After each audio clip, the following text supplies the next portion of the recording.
ख़वातीन जो है 52% है। इसमें जो हमारी माइनॉरिटी वुमेन है वो ज़रूरत से ज़्यादा दोहरी तहरी बुनियादों के ऊपर उनके साथ जुल्म होता है।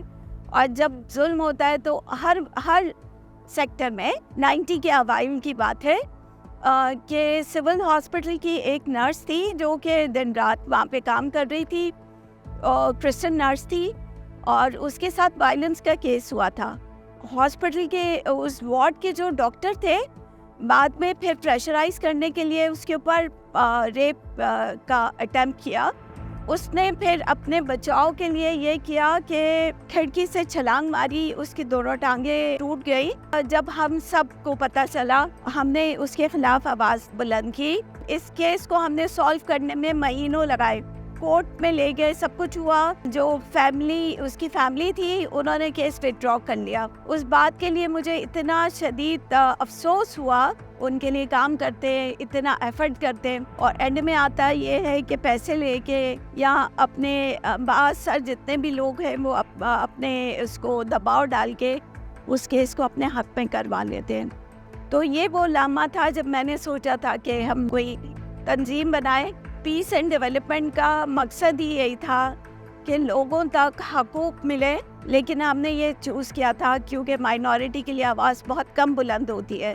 फिर आगे चल के हमने उसी के ऊपर काम किया और बेशुमार प्रोग्राम पीस बिल्डिंग के लिए किए, यूथ को सेंसिटाइज़ किया, ख़वातीन को सेंसिटाइज़ किया। ख़वातीन ऐसी हैं, लड़कियां ऐसी हैं, यूथ ऐसी है जिनको स्किलफुल ट्रेनिंग भी हमने दी।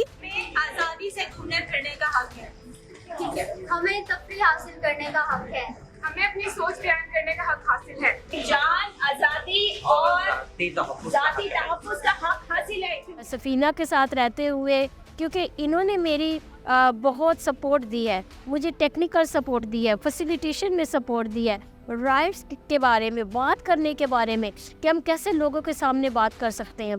तो ऐसे में मेरे अंदर ये जो है एक हौसला एतमाद जो है वो पैदा हुआ और मैं भी आगे बढ़ी, और फिर आज जैसे मैं भी जो है दूसरे लोगों के काम आती हूँ। सफीना का बहुत बड़ा इसमें कंट्रीब्यूशन है कि वो बेचारी मुस्तकिल पूरे साल मैं देखता हूँ इन कोशिशों में लगी रहती हैं कि कोई इस किस्म के प्रोग्राम हो ताकि हम सब लोगों को साथ लेकर चल सके। असल बात यह है सबको साथ लेकर चलने का। ये काम आसान नहीं है हर जगह के ऊपर। इसमें रिलीजियस एलिमेंट की तरफ से तो हमें थ्रेट होता है, लेकिन वडेरे, जागीरदार, माइंडसेट, पिदरशाही निज़ाम, ये सब थ्रेट है जो कि हमारे साथ होते हैं। और इन सब को फेस करते हुए हम इस मकाम पे पहुँचे। बहुत बड़ी तादाद में जो हमारा काफ़िला है वो चल रहा है और जद्दोजहद कर रहा है। 30 सालों के बाद मेरे पीछे एक बहुत बड़ा काफ़िला है जो कि अपने राइट के लिए जद्दोजहद कर रहा है, क्योंकि इनमें थ्रेट्स बहुत है। हर मज़हब बराबरी का और अमन का दर्स देता है, और हमारा मिशन भी यही है कि सब मिलजुल कर रहे हैं, सबको बराबर के हकूक़ मिले, सबको मजहबी आज़ादी हो। हमारा घमंड है, हसद है, हम उसमें रहकर किसी को छोटा या बड़ा वो कहते हैं। मज़हब नहीं सिखाता। मज़हब वो कोई भी मज़हब है वो आपको रवादारी सिखाएगा, वो आपको प्यार सिखाएगा, वो आपको मोहब्बत का दर्स देगा। मैं ये समझती हूँ कि जो हमारी 30 साल से जो एक जद्दोजहद जारी और सारी है, तो हम इससे नाउम्मीद नहीं हैं। इसलिए कि जब हम इंक्लूसिव सोसाइटी की बात करते हैं, मजहबी रवादारी की बात करते हैं, तो उसका असर तो हो रहा है कहीं ना कहीं पे। और हमारी ये जो जद्दोजहद है ये इसको हम कंटिन्यू रखेंगे। बेहतरी उसी वक्त आएगी जब एक रोशन ख्याल, एनलाइटन, मॉडरेट पाकिस्तान हो, और जिसको जितने लोग हैं उनकी अपनी मजहबी आज़ादी हो कि वो उसको प्रैक्टिस कर सकें।